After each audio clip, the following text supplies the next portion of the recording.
Hello, so I'm quickly sitting down to do this video.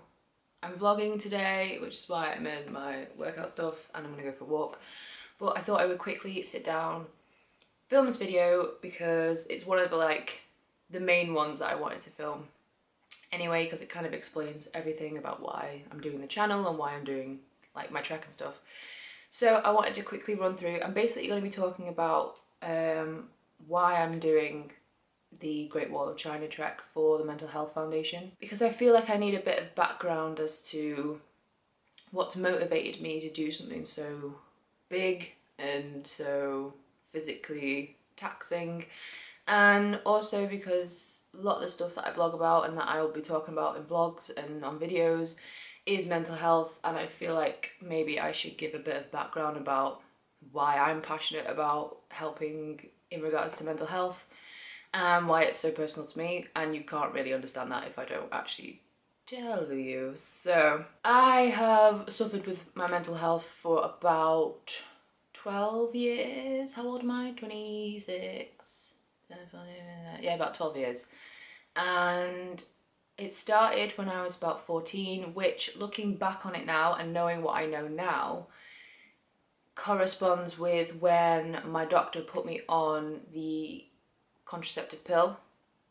I went on it because I was having really bad period pains. It was making me faint, so we tried a couple of things like paracetamol, different painkillers, but in the end none of them worked, and she was like, the only other option is to put you on the pill. So they did. So when I was about 14, I noticed that I had suddenly lost interest in doing stuff. I was just miserable all the time. I would cry all the time. I would cry in class and I'd have to get sent out.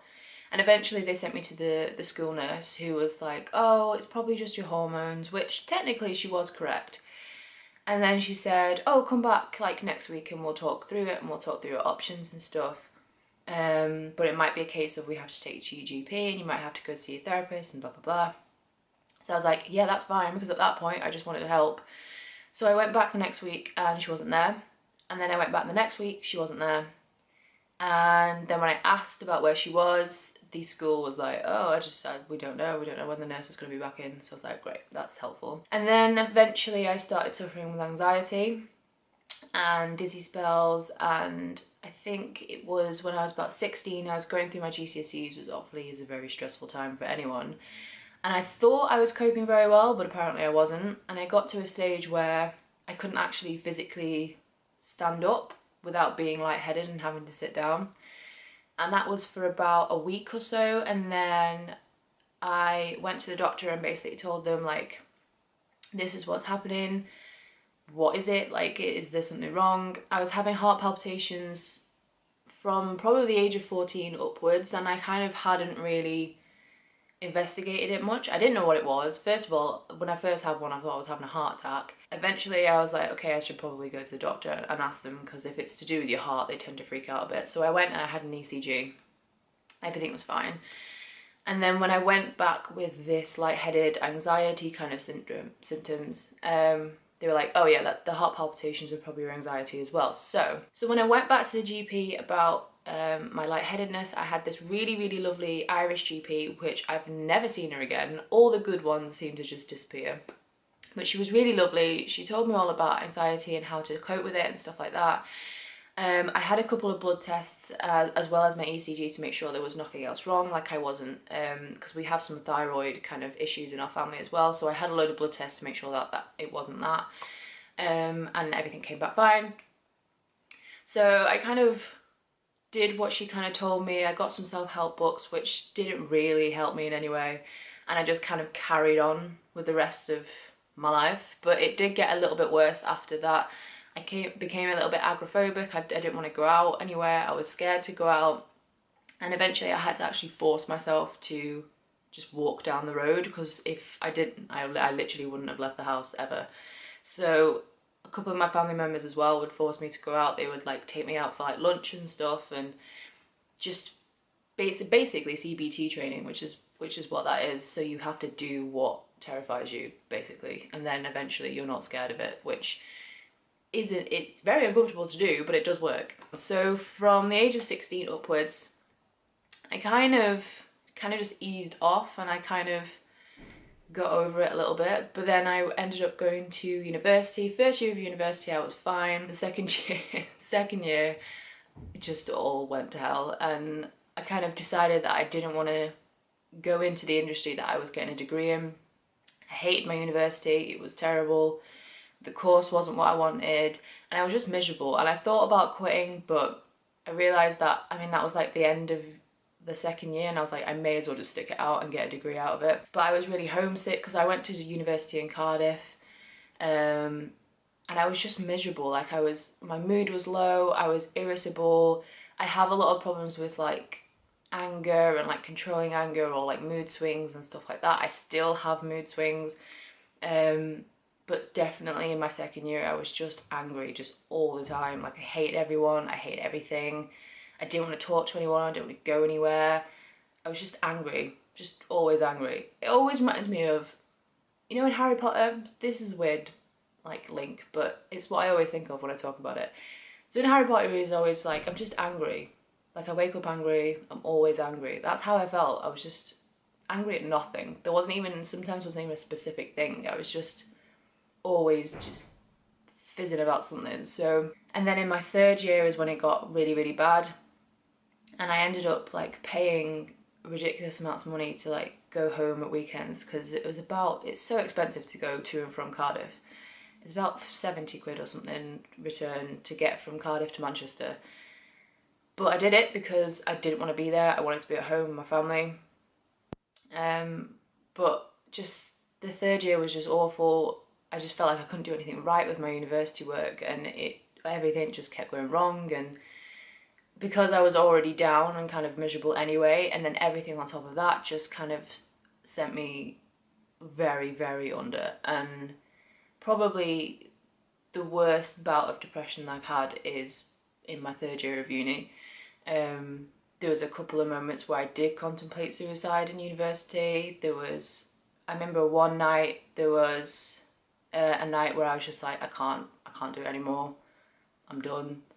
And I was just in my room, just crying. And I just remember thinking that this is like the lowest point I've ever been. And at the time I lived with two people that I didn't really know very well, but also my best friend, Shannon, who was amazing. And I had a lot of anxiety as well as the depression, because they kind of go hand in hand. If you've got anxiety, you probably do know they go hand in hand.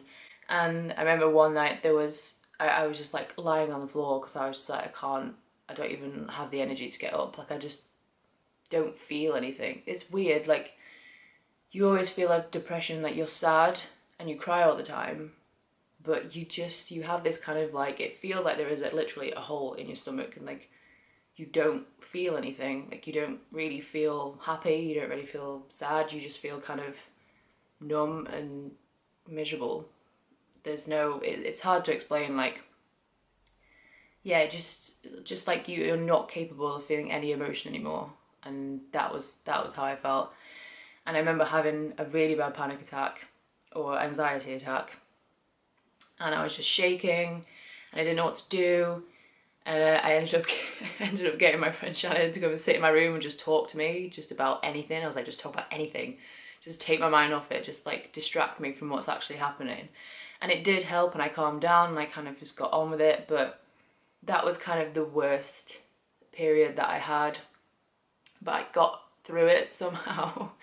I even developed like a thing where, again, like the agoraphobia thing, where I didn't want to be outside, I didn't want to be like in crowds. I couldn't be in a shop. I tried to go in Topshop once, and I was just like stood in the middle of Topshop like, oh my god, what do I do? And then I ended up just like running out and like going home, and I was like, I'm not going to any shops ever again. And there was a couple of times where I had like tickets for parties or like events, or like I was supposed to go to like house parties and stuff, and I just couldn't bear the thought of being in a crowd. Like it just terrified me. So yeah, I mean that was the main part of like the third year of university, is when it kind of all came together and was just like, this is bad. And then I ended up going home and I was like, right, I need to do something about it. I need someone to give me professional help, because I tried to get it through the whole of third year, because there was a couple of times where I'd be in lectures and I would literally suddenly I'd just be like, oh my God, why am I here?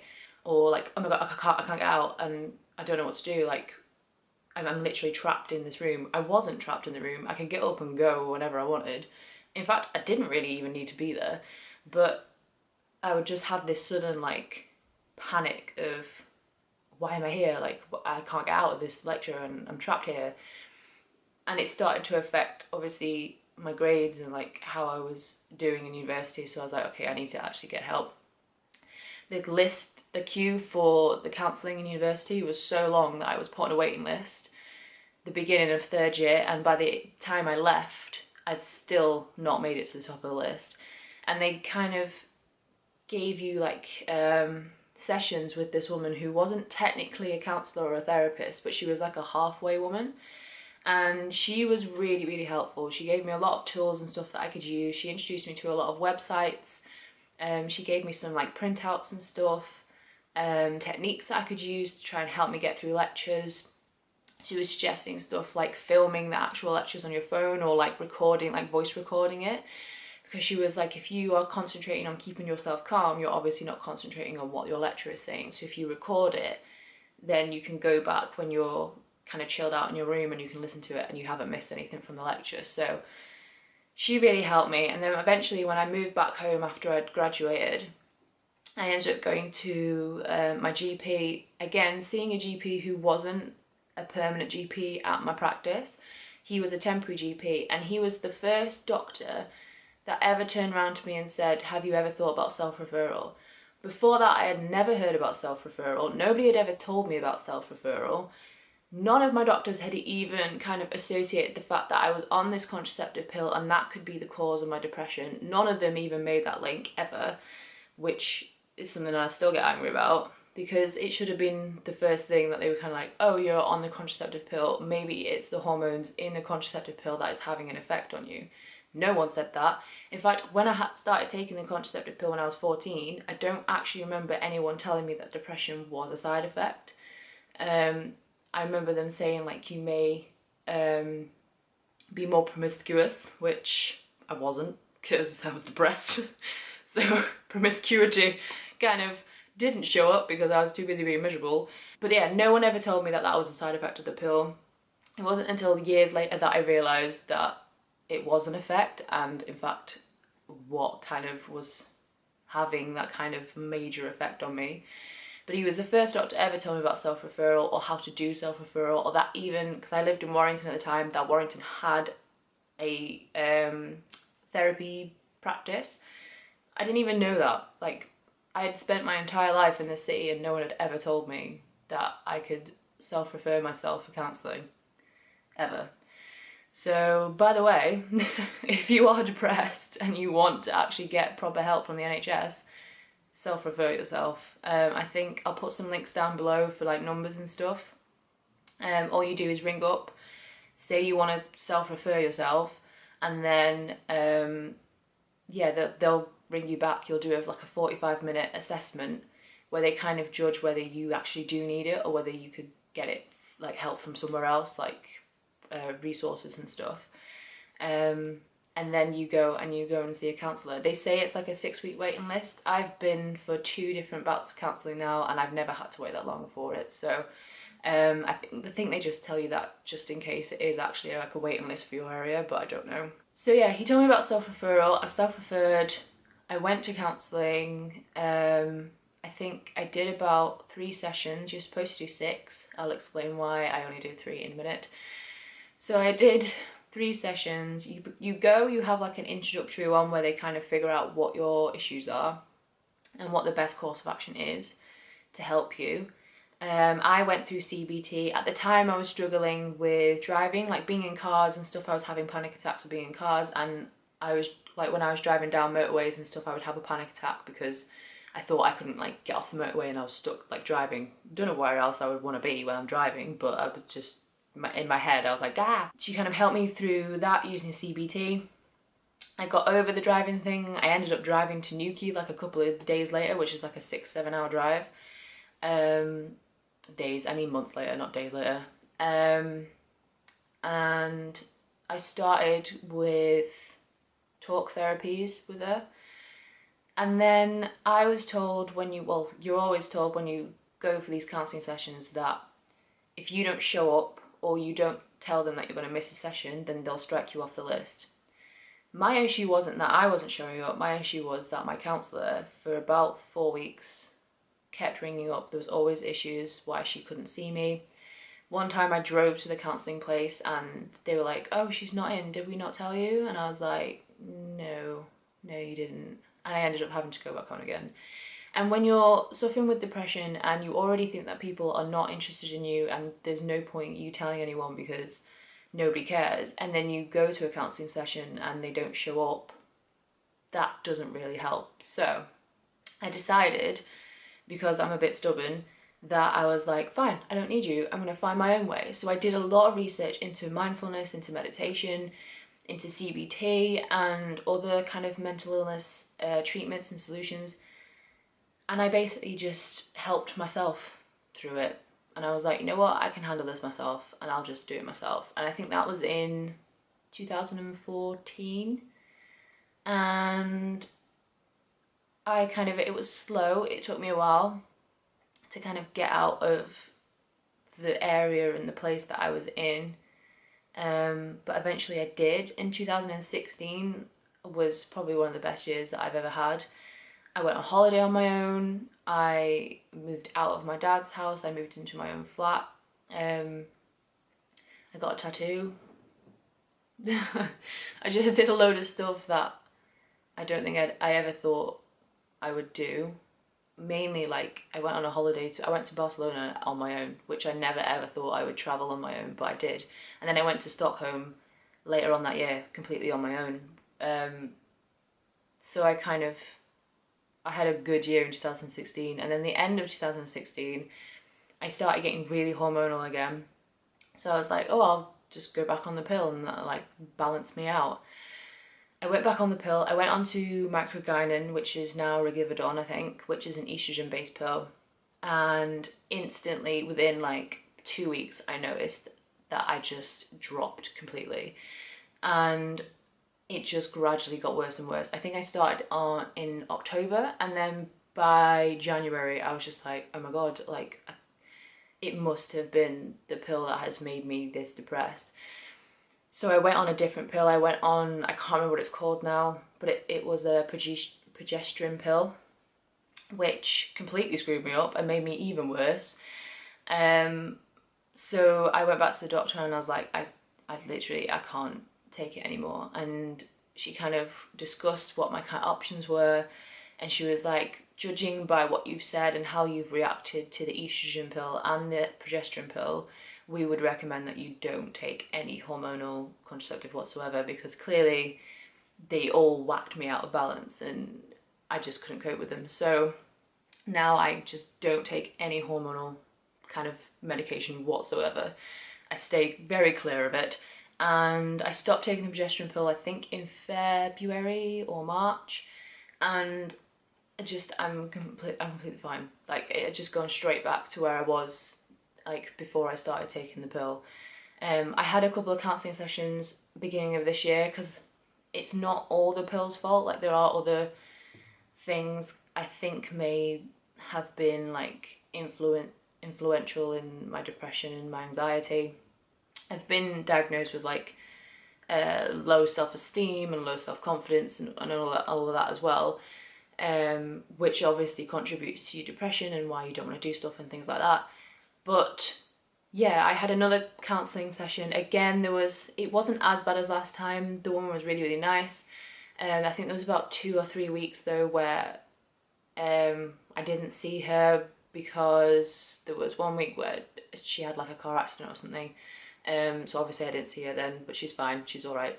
And then there was like 2 weeks because it was like the Easter holidays and bank holidays and stuff, so it kind of screwed us up a bit. But by the time I actually went to go and see her again, I think I had about 4 or 5 sessions with her. By the time I went back to see her, I thought, you know what, I actually feel like I can kind of pick myself up from here. I think it's good when you feel like you kind of don't have any more options and you genuinely just need someone to just be like, here's help. that's when you should maybe self-refer if you just feel like you can't pick yourself out of it. I usually have counselling and then I get to a point where I'm like, actually, I think I'll be alright from here on out.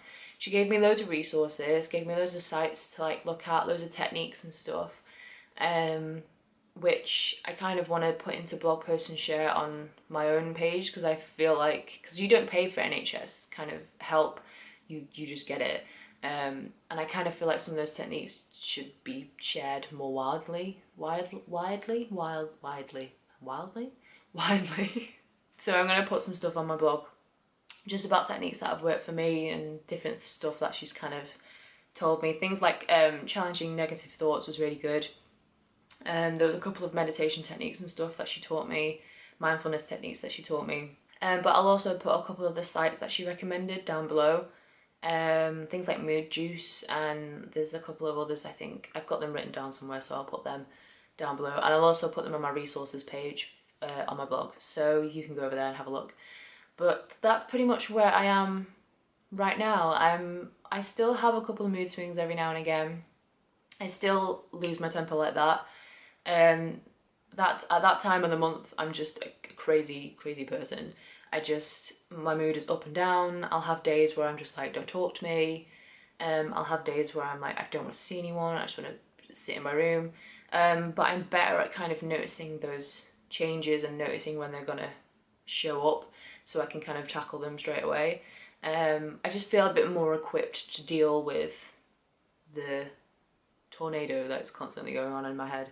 But I'm fully aware that I've struggled with depression and anxiety for most of my life, and I probably will continue to suffer with depression and anxiety for the rest of my life, but I have tools and the knowledge now to know when I'm bad, when I'm good, when I'm kind of emotional, and I can kind of, a bit like how people forecast the weather, I can kind of do that with my mood, and be able to kind of, yeah, judge how the future is going to be.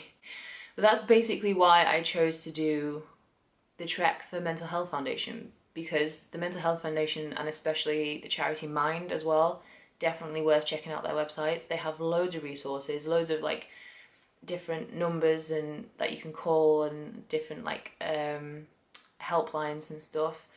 They list them all on their sites, and they were integral when I wasn't getting the support and the help that I needed from the medical professionals. The charities were just saviours. They were amazing. The Samaritans as well is just fantastic. If you are literally at such a low point and you think, I just need someone to just listen to me for 5 minutes, then the Samaritans are amazing. I'll put their number down below as well, because they are well worth a look into, the Samaritans. So yeah, that's why I chose to do the trek. I wanted to do something big that kind of represented the fact that I have come through all of that and I'm still here. And I think not only will it raise money for a cause and a charity that has helped me a lot in the past, but also I feel like it'll be a good way to like bookend everything that I've kind of been through thus far. And if you have listened to this and you think, actually, yeah, I want to trek the Great Wall of China with you, then I'll put all the links down below to the page so you can sign up and stuff like that. I don't know how many spaces there are. I think it's pretty much just however many people sign up, because it's quite a difficult thing to kind of raise money for, because you have to get like a minimum amount. But I'll put my Just Giving page down below, so if you want to kind of donate, then you can do. And then the links obviously to the site and the page, so you can have a look at more information about it as well. But if there's anything that I've said that you kind of want to talk about or you want to ask me about, then feel free. I'm more than happy to answer any questions. I've kind of got to the point now where I don't really care if I talk about it. I don't really care what people think of me if I talk about it, because I feel like a lot of people are suffering with depression and anxiety at the moment. I mean, we've seen it not just in normal everyday people, but celebrities as well. And yeah, I don't feel any shame or issues with actually just saying, yeah, and what. So yeah, if you want to ask me anything, just ask me down below. I'm more than happy to answer your questions, and that is all that I have to say. So if you want to find out any more information, or you don't want to watch this video again and you can't remember why I decided to do this, then there's loads of information over on my blog as well about the trek.